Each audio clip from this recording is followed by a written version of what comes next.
Welcome to the Jeff Knows Inc. Show with your host, Jeff Lopes, where we bring you the world's top athletes, celebrities, entrepreneurs, influencers, and their journeys to success. This podcast is brought to you by NordVPN. In today's digital world, everyone's online privacy is at risk of being watched or tracked. NordVPN is an easy-to-use service that creates an encrypted tunnel that hides your data and protects your online identity. You can easily connect to NordVPN with a single click or enable an auto of zero-click protection. There's a reason why NordVPN is the fastest VPN service on the market. They have over 5,600 servers in 59 countries. They make it easy for you to connect up to 6 different devices on every major platform with such ease. Right now, NordVPN is offering plans starting as low as $3 a month. Plus, you get 4 months free just by visiting www.nordvpn.com/JKI. And at checkout, make sure you use coupon code JKI. That'll give you your discount plus your 4 months free. That's www.nordvpn.com/JKI. We are live on the Jeff Knows Inc. podcast. I'm your host, Jeff Lopes. Super excited to have on today Ian Wendt. What is up, brother? Not much, man. How's it going? It's good to be here. It's going to be a fun conversation. I was just talking on prior to air. He has a little Canadian connection in there, which is nice. His wife's from dual citizenship, but she was from Calgary, Alberta, Canada, which is pretty awesome. Have you been there before? Oh, yeah, dude. Yeah, it's funny because we'll get into this. I'm originally from New York. My dad is actually from Columbia Falls, Montana. And that's where my family's currently living right now. Right where he grew up, actually.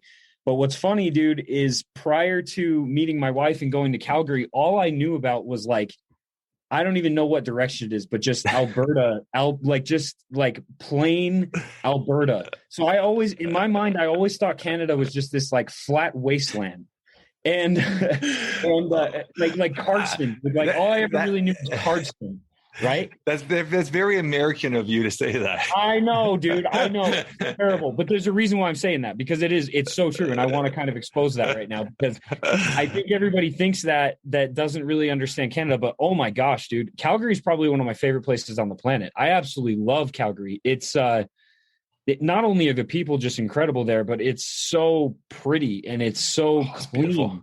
Yeah. Like, dude, that's the one thing I noticed too about it was it is so clean. It is such a clean city. And I've been there many, many times. I haven't been there in a while now because of, things going on. But yeah, it's an awesome place to be. And it's just funny because prior to Calgary, I was like, when I first went home with my wife, I was like, oh man, I'm going to, Cardston again. Yeah. And then I got there and I'm like, what the freak? Like, this is incredible. So you never been down to Toronto or Ontario at all? I haven't been to Toronto or Ontario. I definitely want to visit one day. I've been to, like I said, I've been to Calgary. I've been to BC.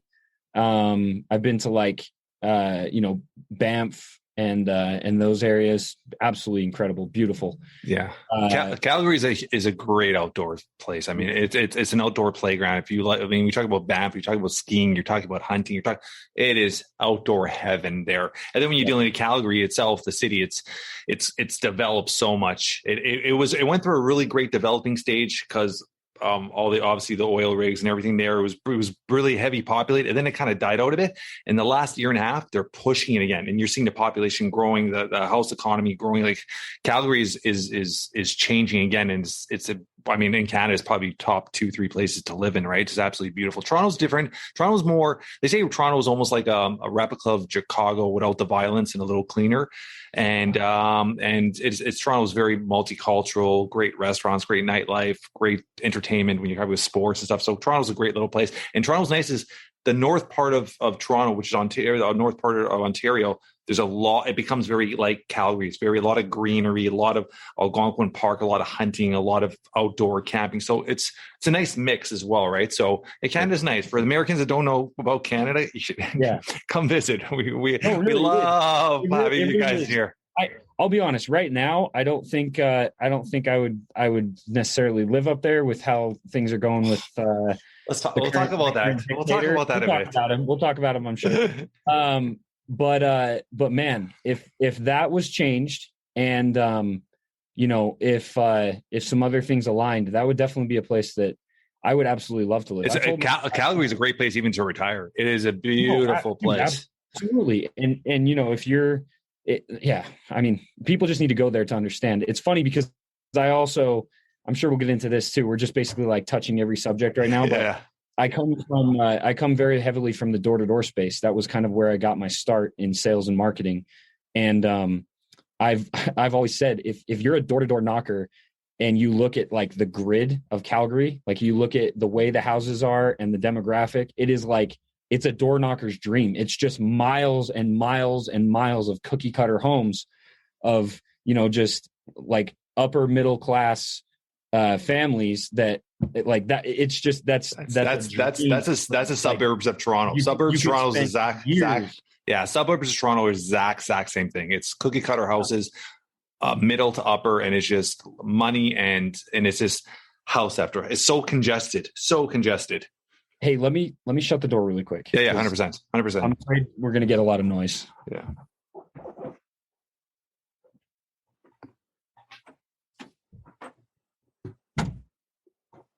I apologize, man. I thought that was shut. No worries. I'm just marking it down for us to cut. Edit it a little bit. Yeah, no worries. Anyway, yeah, it's Calgary's awesome, dude. I absolutely love Canada. And truth be told, it's probably one of the, like really the number one thing that sticks out to me every time I go back to Canada is just how kind the people are. The people really are some of the kindest people on the planet. And it goes to show, man, like my wife is a freaking saint. Like there's not a person on this planet that doesn't like Maddie and that she doesn't have a single enemy because she's just so kind. Yeah. Like to the point sometimes where it's like, it just makes me look like an asshole because she's so thoughtful and so kind. I mean, I probably am an asshole. No, I'm just saying that it feels like me and my wife. How long have you guys been married for? So we've been married for about 8 years, 7 years, technically it'll be 8, but yeah, she's incredible. We've been together for 10, I think. 10. I just passed 19 years marriage and we've been together add another 7 on top of that. Dating on and off for 7. So it's time flies, man. How old are your little ones? So I have one little boy, he's 3 years old, and I have a little girl, and she's 1. Miles and Sloan? Yep. Miles and Sloan, or Bish, Bean and Squish is how people call them. You said they're 1 and, you said 1 and 3? 1 and 3, yep. Oh, they're so little. What's crazy is, I'm 10 years older than you. We talked about this before we went on air. My daughter's 16. My son's 14 already. Wow. How's that? Amazing. I wrote a book called Entrepreneurial Dad. I mean, I've kind of mastered the whole fatherhood thing where, my relationship with my kids are super, super tight where I get home from work and they're from the office and they're my gym partners. We go to the gym every day together. We're always together. We have such a great relationship and they're incredible kids that from day one, I've kind of taught them this work ethic and stability and a purpose where, we get home, my 16-year-old daughter has dinner ready, has clothes in the washer and the dryer. Like they're so responsible and they got this work ethic, which is incredible. My daughter, she doesn't have to work, but she wanted a job. We got her, she's working on a farm. She's 16 working on a farm part-time in the evenings and on weekends. And I'm like, she's enjoying it. She does track, she does dance, all kind of stuff. My son plays baseball. So it's been, they're great kids. So what would you say is, sorry, cut you off. Go. I'm curious. I'm always curious about this because, I'm a new father. What would you say is like the key factor to why you guys are so close? Like why you say that you're so close with your kids? Because, there's a lot of people out there right now that are struggling with that. Being present. Yeah. That's all it is. Being present and understanding that you have to let them learn on their own. You have to help them break their own fears. A lot of parents are always so overprotective. I'm the dad from at 1 year old. I was just like we have friends of ours are all like allergies and don't feed your, and I'm like, let our kids play in the dirt, feed them peanut butter, let them live, let them be kids. And at the same time, teach them the values, teach them what stuff. And on purpose, we did from day one, we introduced fitness from a very young age to them to the point where they're 14 and 16. They go home. They don't fight over video games. They fight over who's on the treadmill. So fitness has become a huge part of their life, their lifestyle, activities, stuff like that. So one, being present. I mean, if you got you're a busy entrepreneur. If you only have half an hour a day, turn off your damn phone. Be present. Get them out of their environment.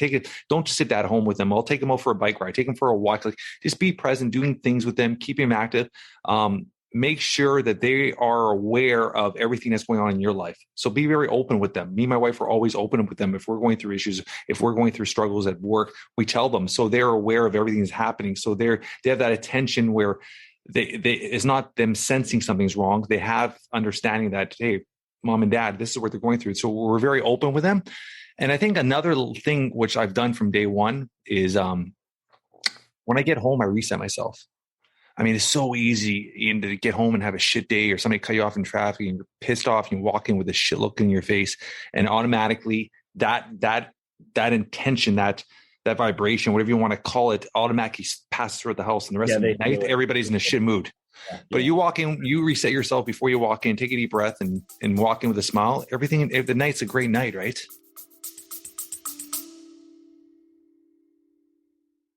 Are you ready to unlock your full potential? I want to introduce you to the Fit, Healthy, and Happy podcast, a powerful resource to transform your life today. With expert interviews, practical tips, and inspiring stories, this podcast is your roadmap to lasting wellness. Here's what a listener has to say. I used to struggle with my health, but this podcast changed everything. It's like having a personal trainer, nutritionist, and life coach totally for free. With over 2,000 five-star reviews, we're a podcast you can trust. The Fit, Healthy, and Happy podcast, available now wherever you get your podcasts.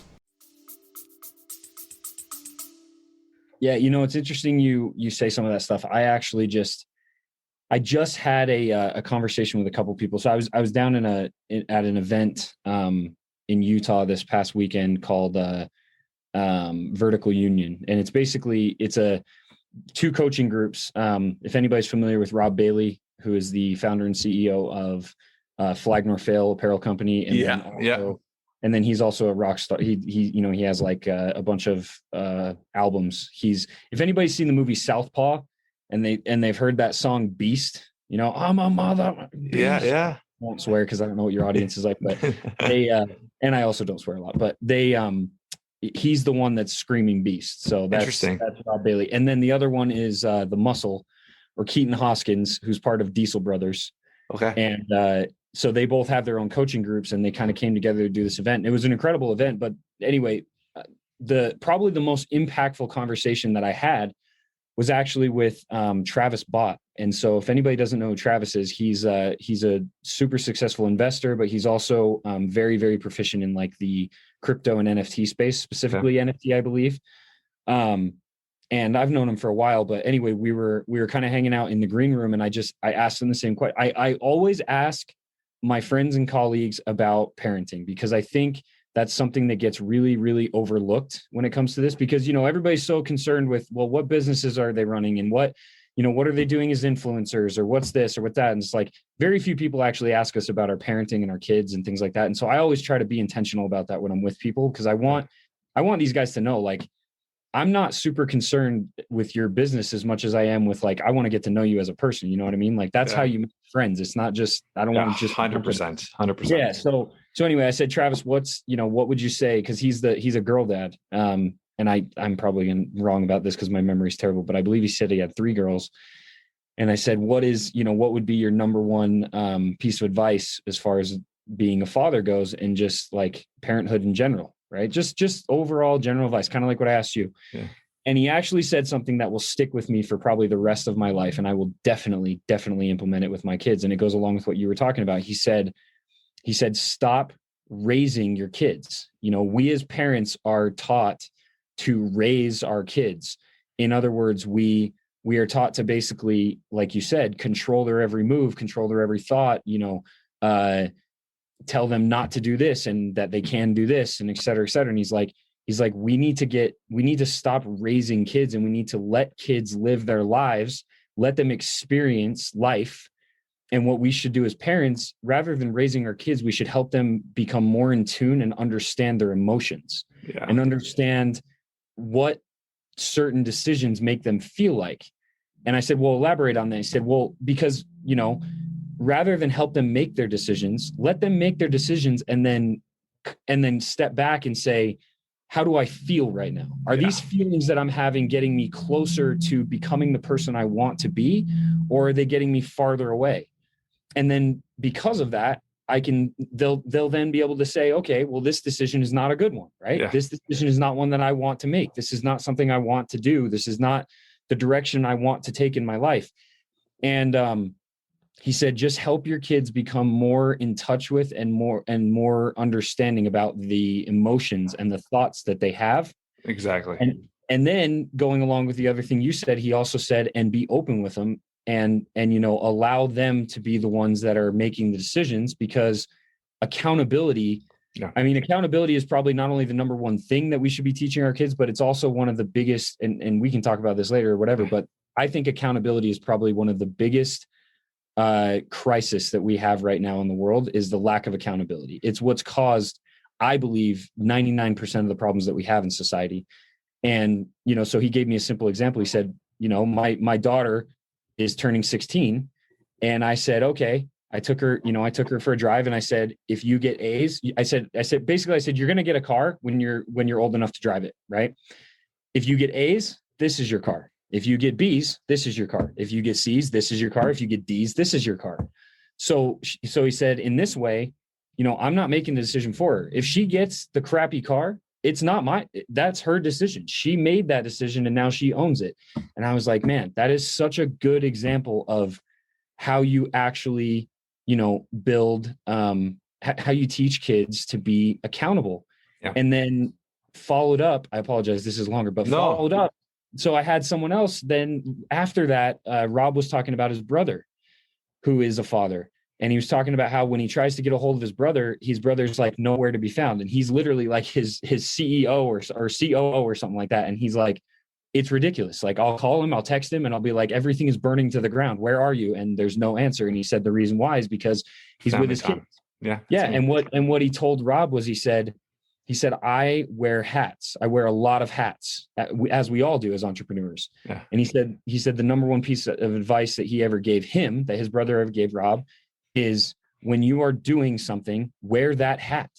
Yeah. So he said, when I'm the COO or CEO, I can't remember, he said, that's the hat I wear. Yeah. When I'm at home and I'm a father, that's the hat I wear. I don't wear the CEO hat while I'm being a father. And I don't wear the influencer hat while I'm being a CEO. And I don't wear the investor hat while I'm being a father or a CEO or an influencer. It's like, I am wearing the hat that I am in that moment. And dude, I got to tell you, like, that is something that also has stuck with me. Even just last night, we were on date night, me and my wife, and we went to the movies, and there was a super pressing video that I had to post for a charity donation thing that we're doing right now. And, I literally remembered that. And I was like, no, I'm wearing the husband hat right now. Like, yeah. And so I'm not going to post a video. I was going to walk out of the theater and get it done and then come back. And I was like, nope, this is how I describe that. And it's something I talk about a lot. And I think I wrote it in my book, actually. It's the non-negotiables. So when you're looking at your schedule every month, you slap into your schedule. And people that don't know me, when I first tell them this, think I'm whack, or I intentionally put time in my schedule for my wife. I intentionally put time in my schedule for my kids, and you call them non-negotiable, and those are locked in. And I'm with my kids from 2 to 3, no matter what. That's exactly you said, your hat. That's my time. Everything else doesn't matter at that point. And being intentional with sticking with your non-negotiables, because it's so easy to be like, I got to get one more phone call at the office and run a little late. It's so easy to do all these things as an entrepreneur, because you're so goal driven. You want to succeed so badly, but you have to understand that there's non-negotiables. And if this business is so important to you, you'll find a sacrifice. You'll find a way to sacrifice, whether you work later, start earlier, sacrifice what you have to sacrifice. And when it comes to sacrificing, I always say there's 2 things. When you're looking at your schedule, there's a ton of things I guarantee anybody could, if really study your schedule, you'll find there's a shitload of things that shouldn't even probably be on there that you could probably delegate to. And then when you're looking at also your schedule, there's probably a ton of people in your life that really shouldn't be there as well. And they're wasting your time as well. So really understanding how to eliminate those things is so, so, so important. I want to ask you something before I forget. Your children, are they dual citizens as well? That's a great question. I believe so. You believe so? Come on, Dad. My wife knows the answer to that question. I'm pretty sure they are, though. Okay, that's a good thing to have. I think just because she's a dual citizen, they are as well. I'm like, were they were born in the U.S. obviously, so that might not be. You might still have to apply for it. But look at that. If they're not, I would just look into it. I know she's applying for it. Good. It's always good to have. I remember her talking to her mom about it. I just don't remember if she was saying they are now or we were working on it. But so it's interesting you say what you just said too about the schedule and everything, because it's kind of the same thing that I always say when so prior to all of this, I had a full marketing team. Like I ran an entire marketing team, and I also ran all the sales training and leadership training for a major sales company. But with my marketing team specifically, I had a couple people who, like my director of marketing and my lead designer. There was something that I was constantly telling them when we were trying to like figure out priorities and like, you know, what needed to get done and what could kind of sit on the back burner and everything. And what I always said and what I continue to say today is there are things that you should do and there are things that you could do. Right. Yeah. And what I've always tried to focus on most is when I'm coming up with those things that I'm going to do every day, it's like, okay, these are all the things that I could do, but these are the things that I should do.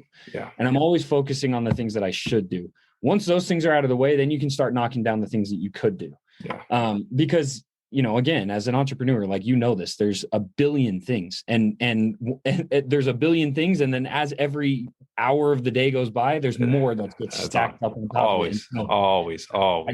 You know, I think it's something important that people need to, for sure, that people need to recognize. But, Let's talk a little bit about Ian growing up in New York. Sure. Yeah. Like, do you have any siblings? I do. Yeah. So what part of New York did you grow up in? So I grew up in upstate New York. Okay. This is going to be a heavy one for you, Jeff. Okay. So I grew up in upstate. I was born in Middletown, New York. And I had one brother. His name is Kyle. So I'm 3 years older than him. And by the time I was 3, my dad and my mom were actually divorced already. And for the next like few years, they shared joint custody of me and my brother.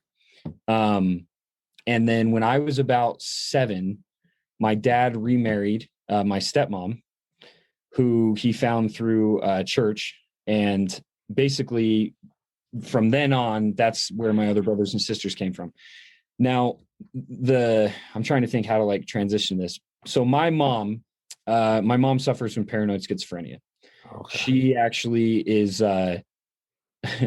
right now, as we speak, she's actually homeless in Vegas. She lives literally in front of the Cosmopolitan.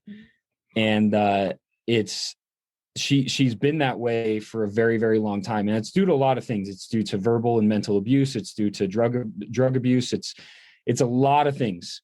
It's actually a really sad story, because she was not always like that, but she just got involved with the wrong guys and involved with the wrong situations. And, you know, even my dad, even though and we'll get to this, but even though he's made a complete 180 in his life, like he'll tell you he was, you know, he contributed to that as well. But anyway, so my dad remarried my stepmom. And during that time, my mom's kind of mental decline was like in the process. And so throughout my entire childhood, my mom's mental state was basically declining slowly. And that was constantly developing. Now I had my grandma and my aunts and uncles on my mom's side that were basically like moms and dads. Like they basically stepped in where my mom wasn't able to hold up. And I had an incredible childhood when it came to, you know, being with my mom's side of the family. Like I love them to death. They're amazing. I think most people in this world don't have the blessing of being able to be so close to their extended family like I was. Yeah. And so that was a huge blessing. But anyway, my dad and my stepmom, my stepmom basically helped my dad, you know, kind of change everything about his life. So if those aren't, I don't know how many people are familiar with the LDS religion, but I'm LDS, and my dad grew up LDS. And before we continue, I'm personally not familiar with it. Break it down, explain it. Okay. Give me like a 2-minute cold note of what that is. Yeah. So LDS is the Church of Jesus Christ of Latter-day Saints. Oh, so okay. Yes. A lot of people know them as Mormons. Yes. And before anybody freaks out, we are Christians, very much Christians. Christ is the center of our religion, even though there may be a lot of things that people say that. Long story short, come to me and ask me any questions you have, and I'm more than willing to answer them. There's a lot of misconceptions out there about the religion, just like anything else. But yeah. Anyway, long story short, and we don't have 15 wives, by the way, at all. Okay. It is not a thing. I have one wife. Anyway, there's extremist sects that just cause a whole lot of chaos for us. But that's gonna be the promo for this podcast. That little I don't have 16 wives. Yeah. No. Anyway, so my dad left. He was one of 12, and he left when he was 18, and just kind of took off. And he was a door-to-door salesman for years and years and years, and that's how he met my mom.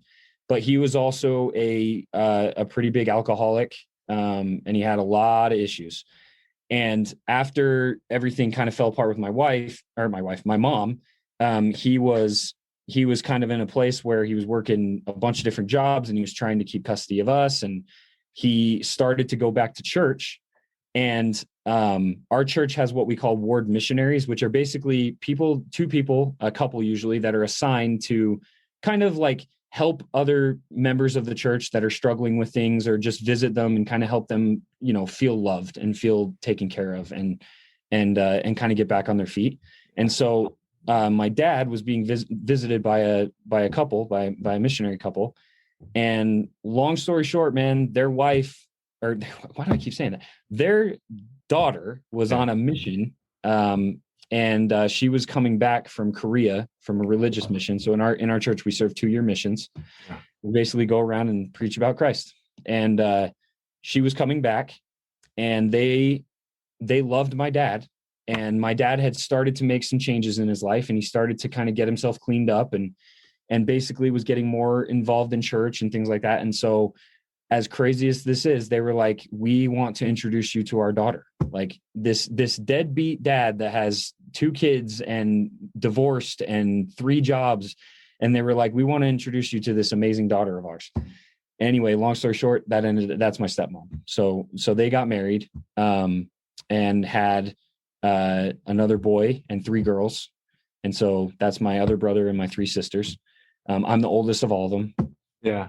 And anyway, we lived in New York for my entire childhood up until I was 18 years old.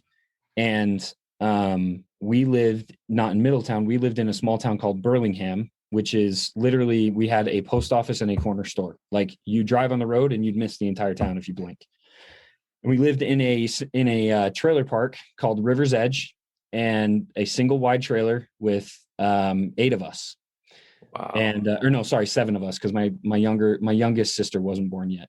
Yeah. But 8 of us in a single wide trailer in upstate New York. And for those of you guys that don't understand, like, upstate New York climate is extremely harsh. Like, the winters are freezing. It's Ontario weather. Freezing, exactly. Tons of snow, freezing. Yeah.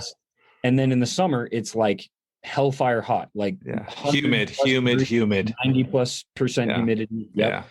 And just to put things in perspective, like, we always had what we needed. Like, I don't want to make it sound like I'm like we just, we absolutely struggled for our lives, because we always had what we needed.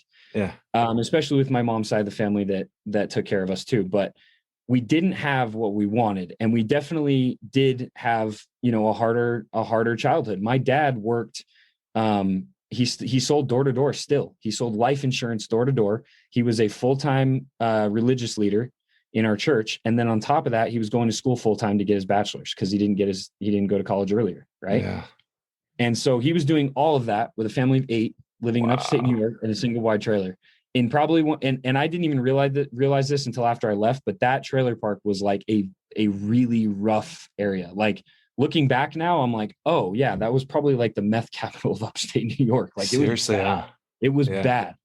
And so anyway, we, to put it in perspective, like, during the winter, it would get so cold, but we didn't have a lot of money. And so we weren't able to just keep the heat on at all times. Right. And so if you guys are not familiar with a single wide trailer, you have basically the back that is like 2 bedrooms and a tiny hallway with a laundry, with a little space for the washer and dryer. Yeah. And then you have the kitchen, the living room, and then the master bedroom and one small bathroom that's like the size of an airplane bathroom. Well, maybe not that small, but with a bathroom. Yeah. Right? And anyway, during the winter, we would all basically live in the living room where it was the warmest. And there were 2 vents. There was one vent by the main window, and then there was another vent by the front door.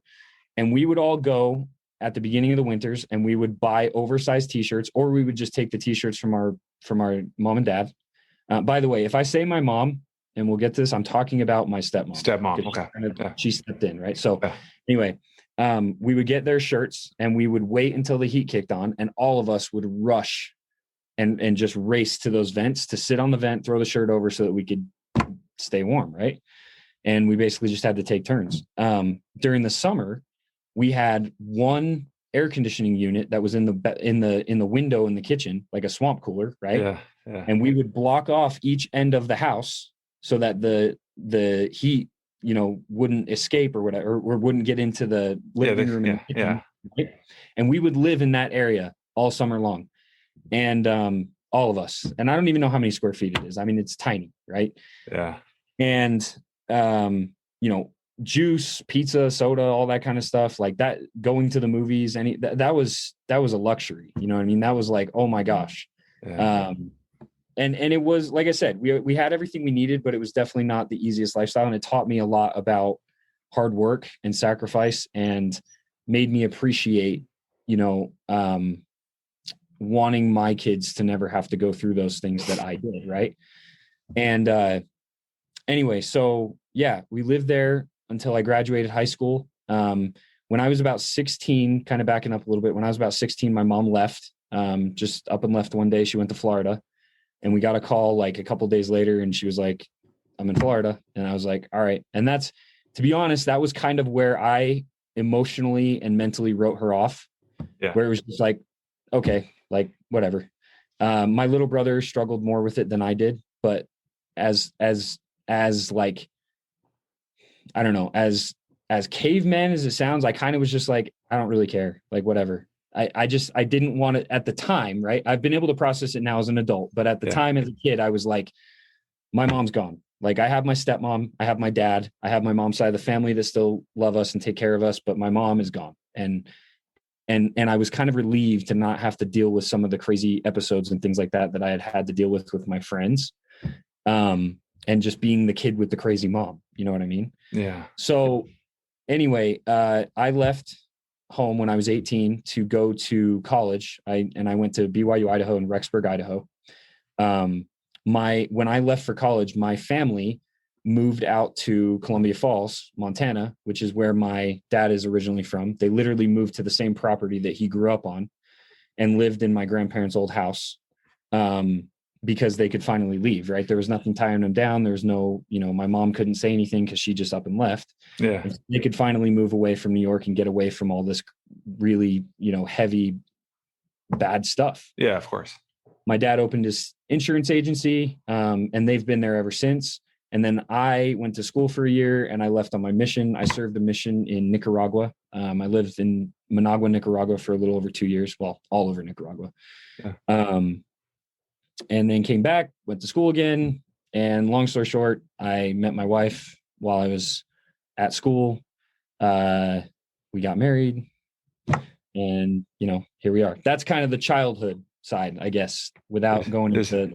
There's a lot of questions I have, a lot of things I missed. Hit me, dude. You know what? This is actually exciting because, like I said, when I do these podcasts, most people don't dive into that kind of stuff, but I think it's actually. I think this is important to know who's the person who you're actually talking to, right? This is how you become.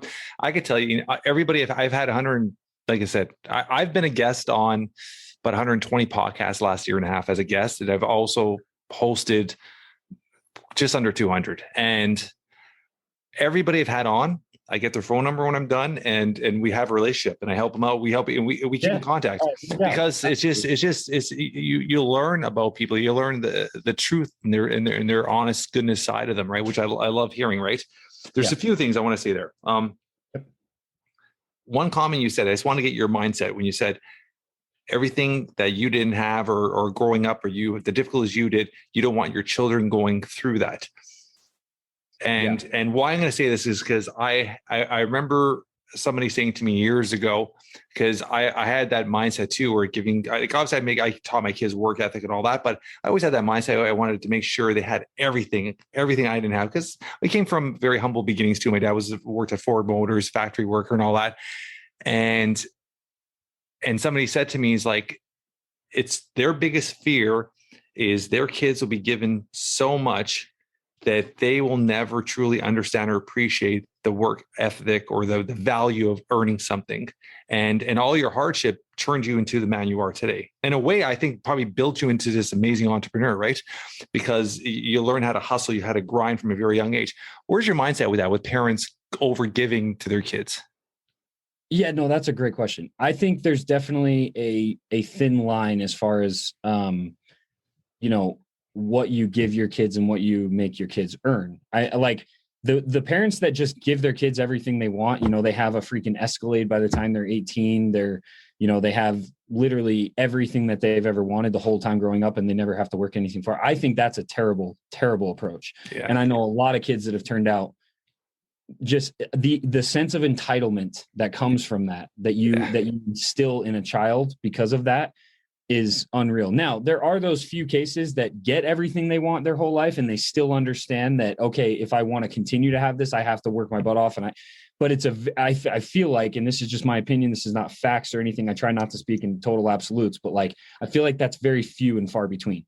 Most kids that are given everything they want from a very early age, I believe, end up being very entitled and very dependent.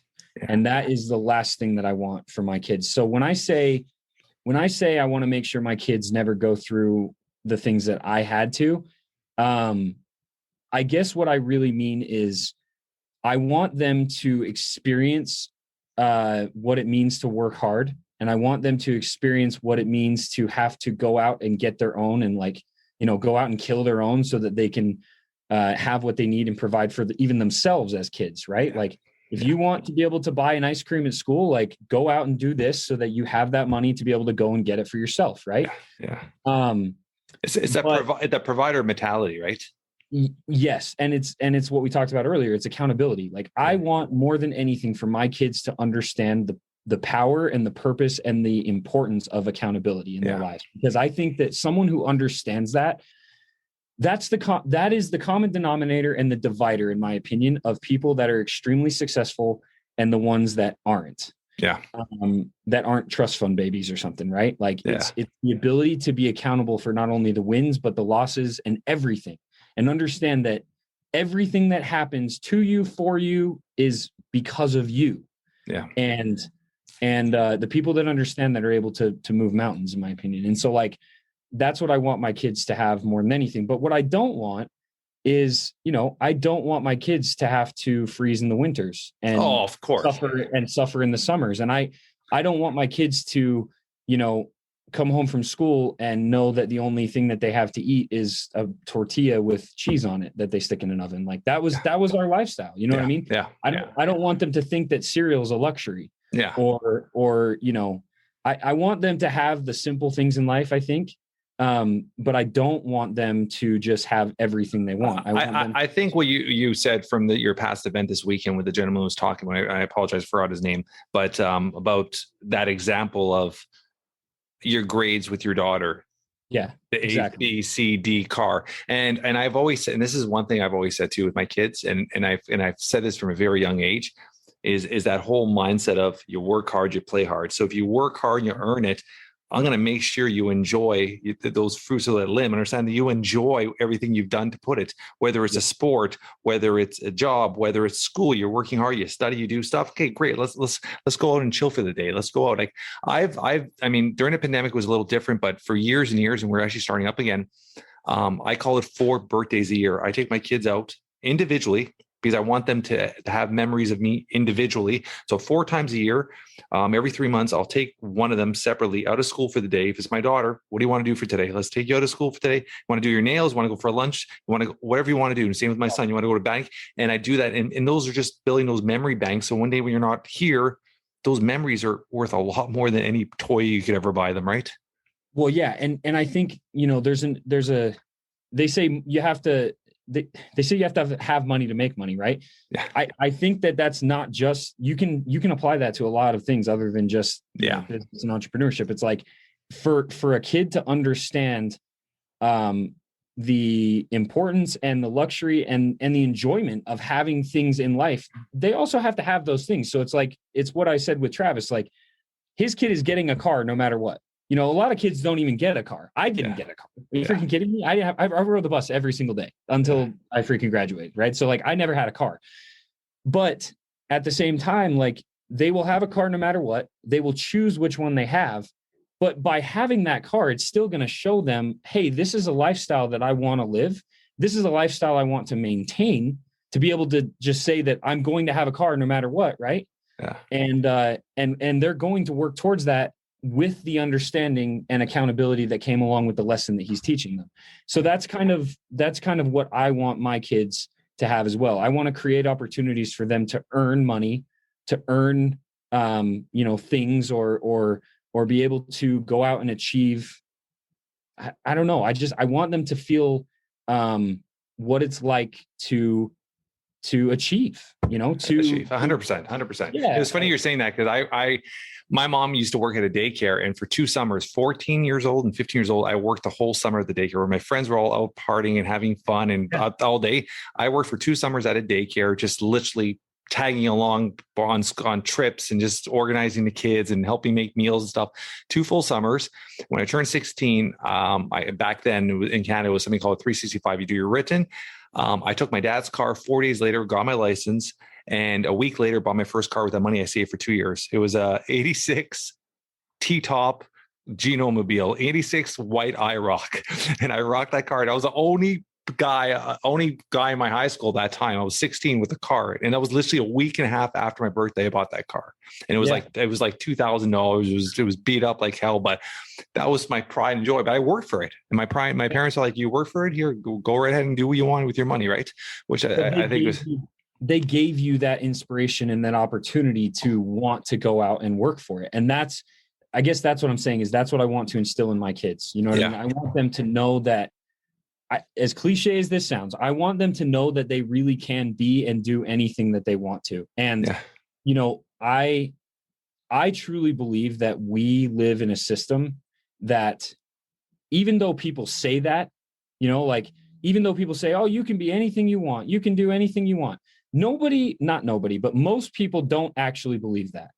I genuinely believe that. Most people don't actually believe that you can do and be anything you want to be, because the system, in my opinion, is rigged against us. You go to school and you're basically taught things that, I mean, there might be applications here and there, and for sure the social aspect is a good thing. But other than that, like, dude, I have a degree and I haven't used it once in my life. Now, don't get me wrong. If you're trying to be, something like a certain trade, if you're going to be a doctor or a lawyer or something like that, and you actually require all of the knowledge that they give you in these schools to be able to accomplish that, fantastic. There's definitely a use for it. Yeah. But in my opinion, other than that, dude, we are literally going to school and learning how to memorize information and regurgitate information and be very subservient, to be quite honest. Like, we are taught, you do this, you do this, you do this, and this happens. And if you don't do this, this is what's going to happen. I can't even tell you how many times throughout dude, I spent most of my school career in a detention room or a counselor's office. A lot of it had to do with the crap that I dealt with as a kid with my mom and everything else. But a lot of it just had to deal with the fact that I was a rebel from literally day one. Yeah. And I was told all my life that rebellious attitude and that refusal to be obedient and respectful to people that, quite frankly, did not deserve that respect at all, was going to be something that killed me in life, and that made it so that I wasn't going to be able to get into a good school and have a good job and blah, blah, blah. And dude, that rebellious attitude is a superpower. 100%. It 100%. It has absolutely separated me in the biggest way from 99% of the people in this world. That's yeah. And I know you understand. I know anyone. I'm dying to jump in there because I was literally, and I apologize. I was before we even started that rant, I was going to get into the educational system and talk about school and talk about high school, because it was kind of like a little segue to your sales experience and your door to door, because I want to talk about that. So it was kind of like a lead way into that. And before you even started at all, because I did want to talk about the educational system. And I do believe there's a space for university and college, exactly what you said, whether you're a doctor, lawyer, an accountant, an architect, there's certain fields that a pharmacist, there's certain fields that you're going to need that educational background to get to that field. But even in those fields, you get a dentist, he's going 7 to 9 years of school, and he's got his own clinic, and people look at him like he's doing an amazing, he's got this beautiful car, beautiful house. He's in so much effing debt to it might be thousands of dollars. It might be 8 to 10 years before they're even at a level playing field. Yeah. And that's a doctor at their highest level. Dude, the system is rigged to create a society of subservient and dependent and honestly weak people. Don't take that the wrong way. I'm not saying that you're weak if you're not, this or that or whatever. What I am saying though is you don't learn how to set up a bank account, and you don't learn how to balance a checkbook, and you don't learn how to get credit, and you don't learn what credit's good and what credit's bad, and you don't learn anything about assets, and you don't learn about real estate, and you don't learn about any of the things that actually have the ability to separate us as citizens from the government and from everything else, because they don't want you to. And I don't care who thinks I'm a conspiracy theorist, because this is not conspiracy. They 100% do not want us to be strong and smart and healthy and financially free. They want you to be in a place where you are constantly looking for a handout. They want you to be in a place where you're constantly looking for dependency. And it's even worse now. And we don't need to get into all that. I know what you're saying. I mean, you look at COVID. I mean, that was the government, especially in Canada, which is handout, everybody stay at home. We won't get into that, but it's exactly what you're saying right now. And I totally agree. Literally, it's years of that conditioned indifference to the fact that these governments and these leaders, once you have, I always say this, once you have all the power and the money in the world, if you're that type of person that is seeking that money and that power, then you're not the type of person that's ever going to step down a rung in the ladder once you've gone up one. No. And the only other rung that's left besides money and power is control. Yeah. It's the only thing left. Yeah. And so once you have the other two, it's like, okay, well, now how do we get the third? Yeah. And what you're watching in real time, just so you guys know, is you're watching the acquisition of true control over the human population. And it is very much inspired by an evil presence, by one that we've quite frankly cultivated because of our inability to recognize evil and push it out. And rather than recognize it and push it out, we are not only accepting it, we're inviting it. And in everything, in Hollywood, in the news, in regular everyday life, like bad is becoming good and good is becoming bad. And what happens when that happens is exactly what you're seeing and it's wild to me, man, because it really does all start with our children. Yeah. And home. And how they are, I'm not going to say raised, but how they are. It is raised. Grow up. It is raised. I agree. It is raised, because if you look at, but it's also, I think it has a lot to do with the parents as well, right? Your parents have a lot of I mean, if you look at a parent, when it comes to fears, for example, like something simple like fears, and you always hear your parent in the background, like, don't run down the stairs, you're going to fall, don't touch it up and you're going to burn your hand. Those are your parents from a very young age are teaching you fears instead of breaking your fears. Any form of racism, that's taught. No kid in the world is born with racism. No kid is born with fears. No kid is born with low self-esteem. These are all things that are either started at home or the kids bring home and the parents allow it to grow. They don't control it. They don't stop it from a very young age. So I think it does a lot of it start from home and not having that open. Like I had open conversations with my kids during COVID and my thoughts and my understanding of what was happening. I talked to them all the time about it. And one thing as a parent, you're trying to eliminate that. As a dad, I try to eliminate as many fears as I can for my kids. If there's something they're scared to do, I force them to do it. I force them to do it, and I'll do it with them till they have that confidence that I'm there with them. So those are all things. And going back to the system and talking about even high school, if you listen to any other of my past podcasts, and I apologize if I repeat myself on this, there's 3 things I always say that our educational system should be teaching as soon as kids get into any form of high school, grade 9. It's sales, and this is going to go into our next segue. It's sales, public speaking, and networking. If you taught those 3 skills from grade 9 to grade 12, when kids, we would have so many more entrepreneurs. We have so many more successful people, so many more leaders just by teaching those 3 skills right through high school. And it's something they don't teach. Why they don't? Why do you? So why? It's like, why? How can anyone step back and not say, "Oh, that makes sense"? Like anyone that can hear that and say, "Well, why aren't they doing that?" It's pretty obvious, because if you had nothing but people who were self-sufficient, there's no more need for any of these other people that profess to have our health and our well-being in mind. Like it eliminates the need for that. Right. And so before you go into the next thing, I just want to say one more thing too. 100%. Yeah. Because I do think my wife actually helped me kind of see this. We were talking about this the other night about the schooling thing, and she kind of helped me see this. My son, Miles, is a very, very social boy. Like he's already out the gate, the type of kid that's going to try and be friends with everyone. He's very talkative. He's very outgoing. Wonder where he got all that, right? He's going to be an absolute nightmare. Yeah. But the truth is, something like public school is actually something, as long as we're in a place where I believe that we are in a place right now where we're not going to have to deal with half the crap that these public schools deal with across the country. But like, public school could actually be a very good place for him as far as the social interaction goes. However, one thing I'm going to do as a parent is he will understand from the very day he steps into school, when he can, of course, is, this is necessary in the fact that you're going to be able to make friends. You're going to be able to become social. You're going to learn skills for sure. Right.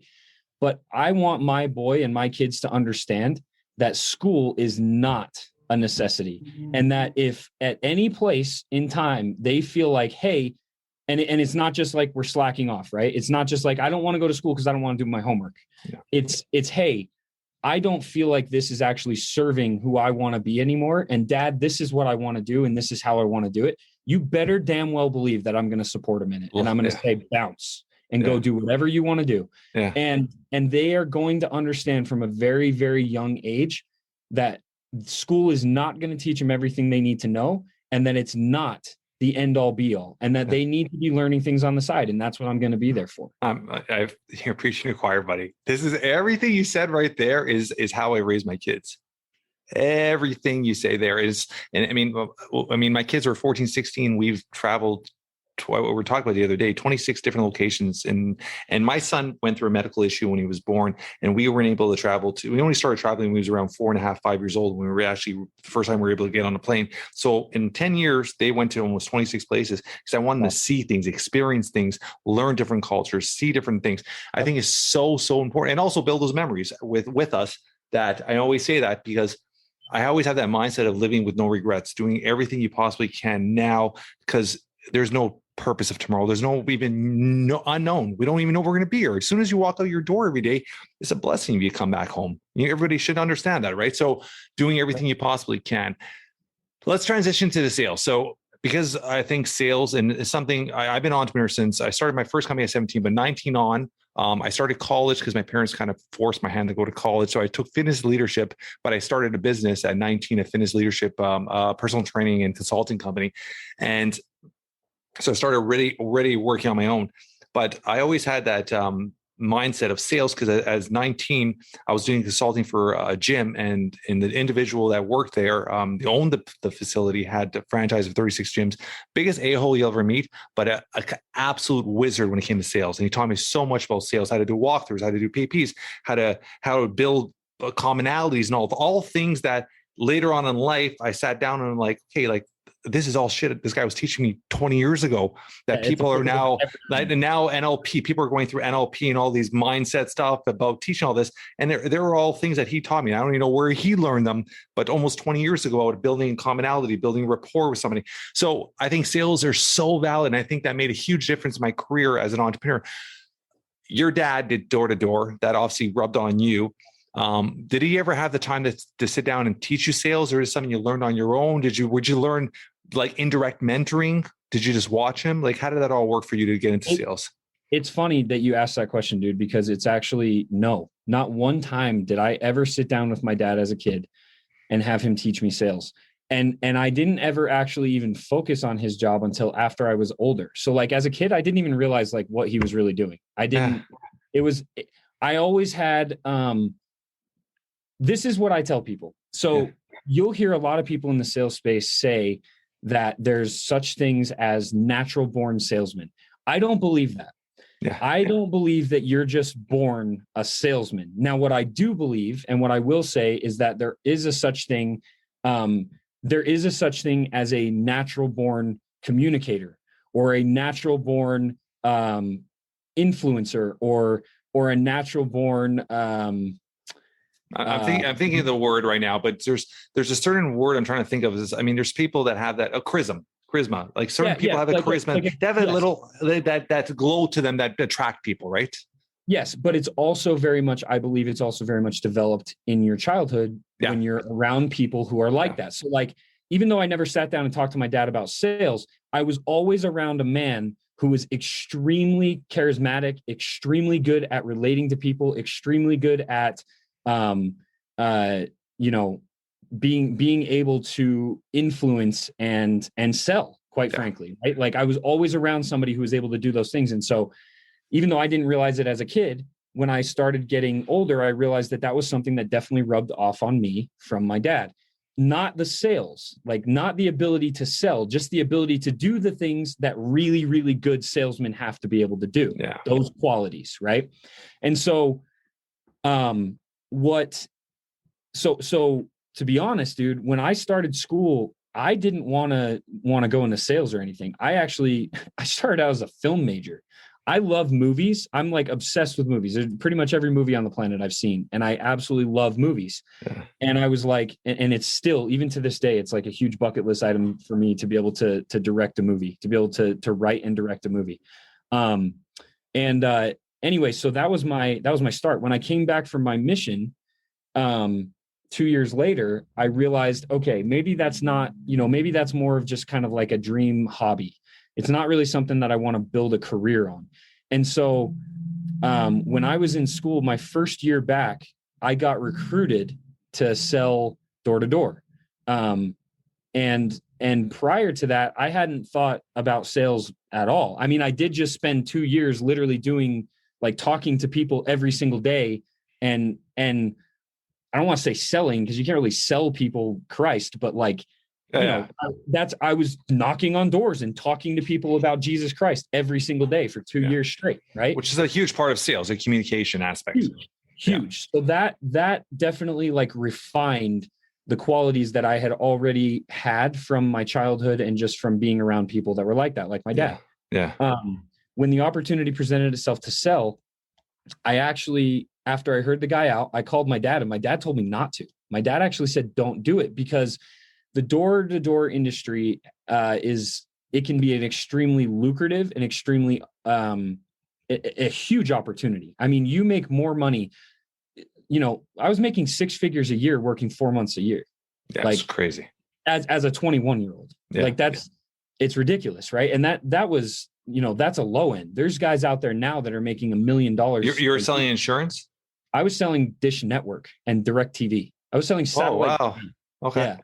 Yeah. So, anyway, it can be a huge opportunity, but it can also be a very, very toxic environment, because it's an industry that is built on having to prove yourself day in and day out to other people, and constantly having to produce, right? If you don't produce, you don't make the money. It's not, it's commission based. And so he didn't want me to get stuck in this rat wheel of what they call the golden handcuffs, of getting so good at one thing, but then being stuck knocking doors for the rest of my life, because there's a lot of people out there that are like that. There's, like he was. Yeah. But I didn't listen to him. And I decided to try it out. And yeah, man, it just, because of my ability to talk to people, I didn't have any fear of talking to anybody because of that. And because of also my like rebellious attitude, I didn't really put this together until actually a few years ago, where I started to realize the reason why I was so okay with being told no, and it didn't like bother me like it does most people, is because of my rebellious attitude. People would say no, and I'd be like, all right, F you, I'm going to the next person. Like, screw you. I don't care if you do it, like whatever. Yeah. And I'd move on. A lot of people can't do that. And a lot of people are affected by that constant no, door slam, and constant, quite frankly, there's people that are really mean out there. Yeah, of course. Yeah. Right. And so you're dealing with that all day. And a lot of people can't take that emotionally and mentally. I had such a freaking crazy childhood that my mental and emotional state was already kind of calloused. Yeah. And then on top of that, you couple it with this rebellious attitude of saying, whatever, if you don't want to do what I'm telling you to do, F you, I'll go find somebody that will. Right. Yeah. It made it so that I was able to be very, very successful, very fast, like right out of the gate. I sold my very first day. I shadowed a guy for like a half an hour, and then I went off on my own and sold the first 3 doors I ever knocked. And people were like, what the hell? Like, who is this kid? Right. Yeah. And so it just, from then on, it absolutely took off. And I knocked doors for about 4 years straight. And I was always one of the top producers, if not the top producer. And then I managed a team because I wanted to try my hand out in managing. Because in that industry, if you want to get off the doors, the first thing that people say is, okay, well, go manage a team, right? If you can get a team, and if you can get a bunch of people under you that are selling, you can create enough income that you don't have to knock doors yourself anymore. So I was like, all right, let's do that. So I formed a team. We went out to Indiana. I learned very, very quickly that I am not a good manager. Interesting. It's not my strong point. Because I don't like babysitting people. And that's all you do as a sales manager. All you do is babysit reps. That's it. Yeah.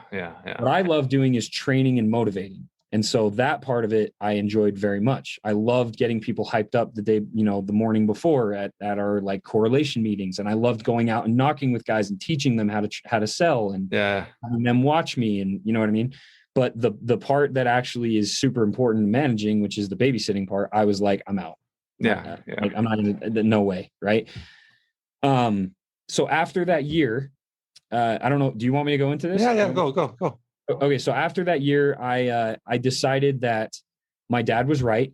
And that I had gotten to a point where it was like, okay, I'm making ridiculous amounts of money every single year. I'm traveling the world. I'm living a life that most people my age dream about and think is an impossibility. Right. Yeah. But I'm not fulfilled. Like, I don't feel super fulfilled. And what I've found in my life is that fulfillment is the key for me to know when I need to pivot. Yeah. As soon as I start feeling like there's something missing, like that fulfillment isn't there, I know that something needs to change.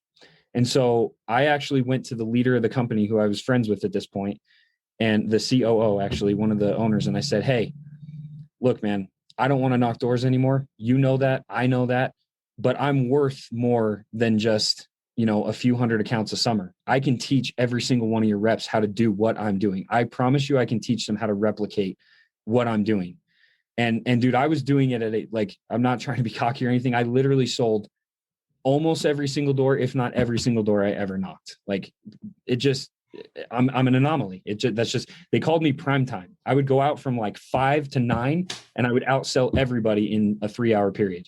And I spent very little time outside. I was always in someone's house selling. Yeah. And so I was like, I can duplicate this.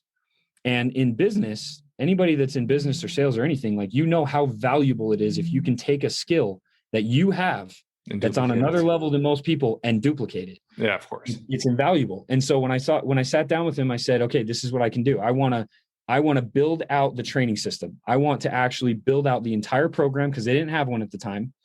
And I want to create all the assets, and I want to travel around and teach all the reps and the leaders how to use it. And I will literally build the training system from the ground up for this entire company. And he said, well, that sounds cool, but we don't have a position like that. And so, you have to go out and prove that it works before we can ever make that happen. So if you go out and do it, cool. It won't be a matter of if, it'll be a matter of how. And I was like, all right, challenge accepted. So I left. And that next year, I spent the entire year traveling the country. I put 28,000 miles on my car. I overdrafted my bank account 7 times, which again, in the door-to-door industry, that is like, that doesn't happen. You make so much money that's unheard of.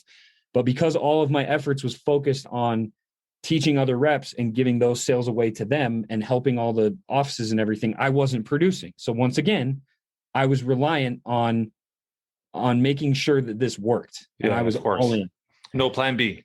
No plan B. I had absolutely no plan B. I was like, this is going to work. And so anyway, I did that. I went office to office, region to region, trained all the reps, trained all the leaders. I kept a binder that had all the information 30 days prior to when I got there, 30 days after, so I could track all the results. I had them fill out surveys.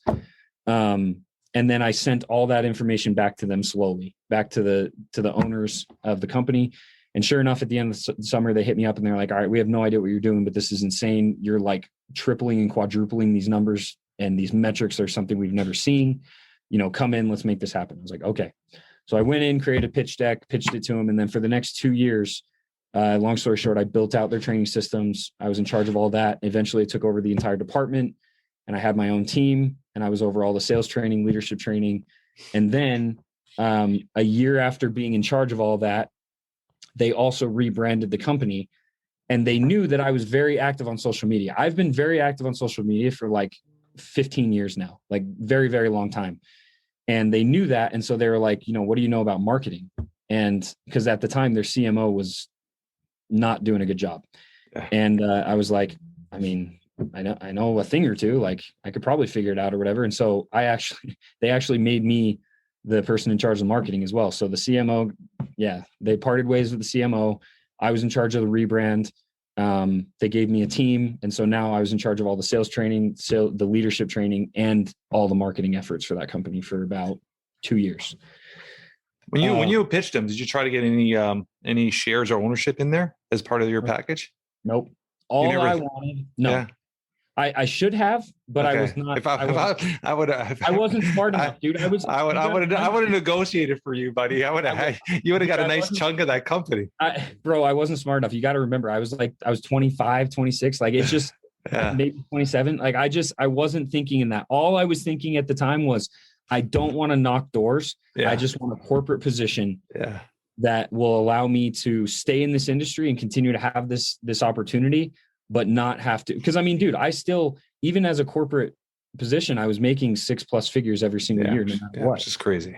Which again, like now, we look at that and we're like, that's nothing. But you're also in your 20s and you're free. Exactly. You're not married. Yeah, it's money, man. It's good money. It's good money. Well, and it's funny you say that, because that's actually the exact year that I was getting married, which is why my back was against the wall. And I was like, I'm going to make this work. Yeah. So anyway, that's how that went. And that experience taught me a lot, and being in that industry and having to basically claw my way to the top, because the other thing that people don't get is that if you're not in that industry, is that doesn't happen. Yeah. Like to create a corporate position, to become an executive of a door-to-door knocking sales company, the only way you do that typically is by having a massive network underneath you. Yeah. Prior to coming even in, usually. Prior to coming in. And then they're like, okay, you'll be an SVP or you'll be an executive or whatever. But to create an executive position out of thin air, that doesn't happen. But what I did was I figured out how to use the talents and abilities and qualities that I had developed as a salesman to then climb the ladder within the company and make myself valuable in other ways, but still be able to stay in that same, quite frankly, bubble of opportunity. Which is what it is. And I think the valuable lesson to be learned from that, and it's something that again goes back to like the accountability thing. We live in a society where people believe that they can negotiate before they add value. 100%. That's not how it is. No, at all. And that's what I knew going into it is, okay, if I can add enough value here, and it's to the point where it's literally invaluable. Like I can negotiate anything I want, but I'm not going to negotiate until I add that value. Right. Yeah. Which is something, I mean, that's just a lesson on his own, right? I mean, you get a lot of people turning to a mentor, turning to somebody, trying to grow somebody, trying to learn from something. And it's just ask, want. It should have that mindset. And you always hear the top entrepreneurs, you go in, give, and hope that you're going to get something back, but never have that mindset that you are going to get something back. I'm gonna ask 3 more questions because we're past the hour now. I have 3 questions. Fatherhood. What does fatherhood mean to you? Fatherhood. That's a good question, man. Because nobody's ever asked me just like in general. I would say it's responsibility, but it's also opportunity. Responsibility, because I think as parents, it's our responsibility to make sure that they become individuals who they themselves can be proud of. And we do that by being an example and by helping them along the way to figure out how to do that themselves. That's what my dad did for me. And also, you know, I wear this bracelet on my wrist all the time. Every single day it says leave a legacy. Because what I want more than anything is to be able to build something or become something that my kids one day will be proud of, and that they can look back and say, man, like my dad was this and I want to be this, whatever that is. I don't even know yet. Right. Yeah. And that could change from now till they turn 20, 3, 4, 5 different times, because that's the whole idea of an entrepreneur. You used a word there that I'm very, very much use on a regular basis. Something I pride myself with is being able to pivot. Yeah. And that's, you know, the other part is the opportunity. The opportunity, I believe, is the opportunity for us as parents to, once again, give our kids, not only a better life than us, because you hear that, I think it's the same word, opportunity. Yeah, it's to give them an opportunity to have more, to have a greater, more fulfilling life than even we had. And I feel like my life is great and I love my life and it's very fulfilling. If I can make sure that my kids have even more and better, that to me is the point of... It's a provider. You're a provider, which I love it. Protecting and providing. Yeah. Your wife, what does your wife mean to you? Dude, honestly, my wife is everything. My wife is... How do you put that in words? My wife is not only my greatest support, but she's like the one person in this world that understands me better than anyone else and is willing to understand me better than anyone else. She is, without her, I don't know that I have a whole lot of purpose. Like as crazy as that sounds, and maybe some people will disagree with me, but like, my wife gives me purpose. My wife is someone who I love so much and who I want to make proud of me. If there's one person in the world I think right now that I want to be proud of me, it's probably my wife. And as your kids get older, that'll become them as well. Yep. Yeah. Yep. I love it. Sure. I love it. Yeah. When they can process being proud. Yeah. One question I wrote here, and I usually don't even, I never take notes. I don't know why I was writing notes today. Coming from a field that you wanted to be in, that you loved and you still have a passion for, top 5 movies, top 5 best movies that you absolutely love. Oh man, that is such a freaking hard one. By the way, it's funny you say you took notes, because I can't tell you how many people have said that, those exact words. Anytime I speak, anytime I train or coach, everyone's like, I never take notes. Like I'm usually just kind of processing things, but pages. Anyway, movies. Holy cow, dude. You put me on the spot. There's so many. Remember the Titans is probably one of my all-time favorite movies. Yeah, that's a good one. Absolutely incredible movie. Armageddon is actually a great movie. Okay.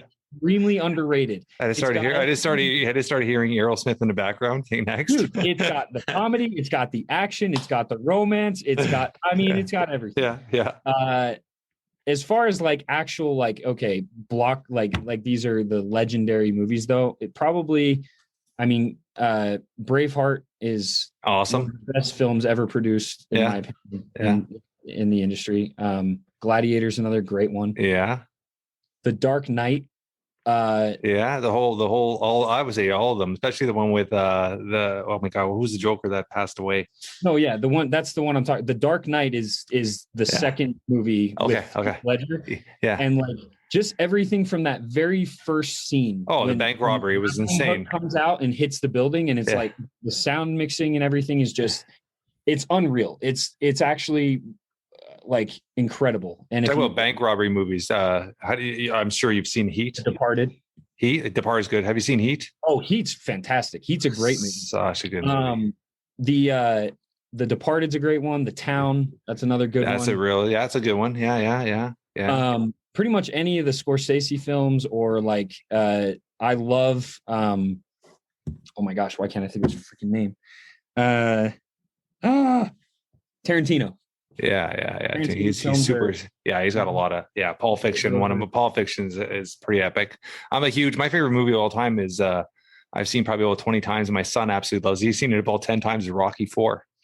Oh, the Rocky movie. Yeah, they're great. Of course. Yeah. So give me a little Coles Note, like a 2 minutes, because we didn't talk about it, but it is a big part of you. And it's something you talk about in all your podcasts, but just give me a little understanding, a 2 minute little cold note of the Patriot brand. Yeah. So after I had done the sales thing with the sales company, I was working on marketing a different branch of that same organization. It was a medical device. When 2020 hit, I've always been kind of the closet conspiracy theorist, right? Like my friends and family, people closest to me knew that I believe certain things, but I never was really vocal about it on my social media or anything like that. When 2020 hit, that's when first of all, that's when my boy was, he was like a year old. And when I saw the riots go down, when I saw the stuff that was happening that the news wasn't reporting on, the bricks being laid into buildings, obvious manipulation of our public and our society to turn us against each other, I couldn't not speak up anymore. And so I had built a pretty successful platform at the time. Like, I mean, even you said, like, you saw me on Dropping Bombs, like all that happened prior. Yeah. And I genuinely thought that I was going to burn everything to the ground. I really thought people were going to think I was crazy. And it was like, everything you've built for freaking 10 plus years on social media is going to go gone. Yeah. My wife said the same thing, but it was like, I can't not say anything. Not just for myself, but also because if my kids grow up in a world that is absolute chaos and one day they say, what did my dad do? Like, I want to be able to say, you know what? I may not have made a massive difference, but at least I stood up and said something. And I was one of the few that was willing to. Yeah. So I did, dude. And I started speaking up about conspiracy theories, and I exposed all the stuff that was happening with the riots. And then I started creating Instagram highlights, which goes back to the whole film thing, right? I like to make movies. So I made these little mini like documentaries they're on my Instagram right now. You can go check them out and they weren't blocked off or cut off. Oh no, they were. Okay. Yeah. So they basically had like heavy metal, because I'm a metalhead. Yeah. And I was just kind of starting to expose all this stuff, right? And rather than my following destroyed, it actually blew up. And I was blown away at how many people, number one, didn't know any of the things I was sharing, and number two, believe the same things I believed. Yeah. And so we built this massive community, and it was like, I think I was at like 40,000 followers or something like that. And I was like, but it was like viral. And I was like, okay, I don't want to be the guy that's just creating political content. I don't want to be the guy that's just the conspiracy theorist dude. Right. So we actually rallied these people together. I rallied them together, and we started to raise money for businesses that were going to close their doors during the lockdowns. We saved a few businesses. We raised several $100,000. We raised money for veteran organizations. We raised money for child trafficking organizations. And we did a lot of really, really cool things, Thanksgiving dinners for families that were less fortunate. And through all of this, I realized that at the time, two things. Number one, people wanted to be loud and proud about what they were doing, but they were afraid because they didn't want to be canceled or lose their jobs or whatever. And number two, I realized that the word patriot was being dragged in the mud by one side and quite frankly, hijacked on the other. And that it was becoming this weird politicized thing. And it's like, I've never served. I'm just a civilian, but I have a lot of friends and family who have, even more now. And being a patriot has always been a very noble and very like honorary thing. It's never been this weird political thing, right? Where now all of a sudden you have to be a certain race or religion or color or political affiliation to consider yourself patriotic. It's like craziest thing, right? Yeah.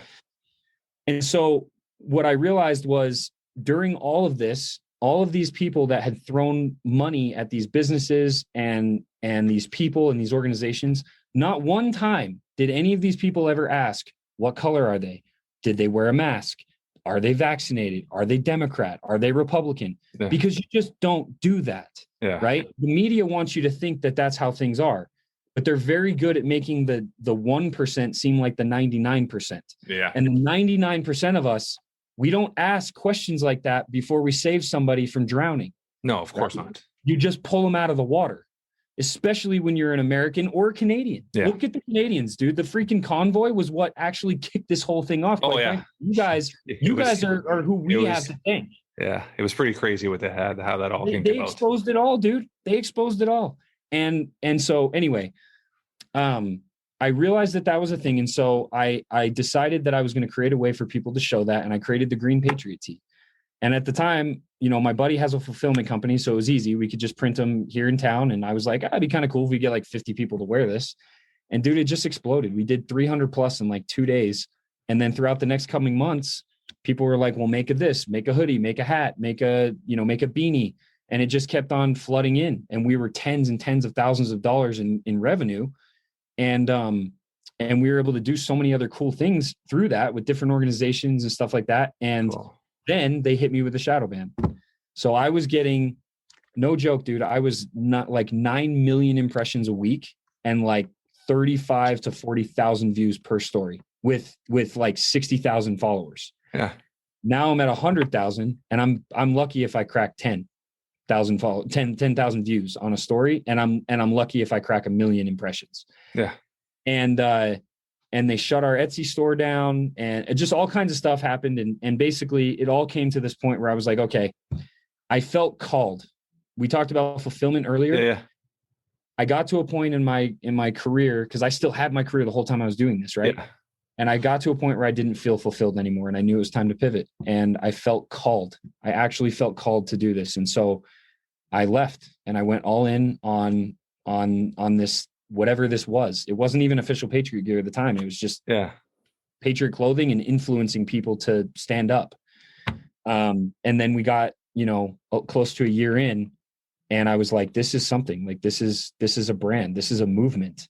And so that's when I used all my skills from my prior career with marketing. And I said, okay, well, here's the message, here's the mission, and here's the brand. And the brand was official Patriot gear. And the mission and the message are patriotism is not partisan. It's not exclusive. It's not to any one person or individual. It's, America first doesn't mean America only. Yeah. And if you love the people and you love the country and you want it to be free and thrive and grow and you're willing to defend it, whether you're American or not, no matter what country you're from, you're a patriot. Yeah.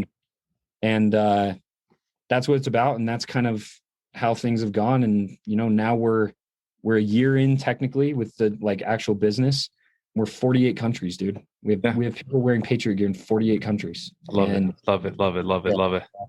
Yeah. It's building a brand, right? Building a community around your brand. Like I said, we've been at this now for January 20th will be 17 years. We've been running our brand. And it's we design, manufacture, I would say 95% wholesale.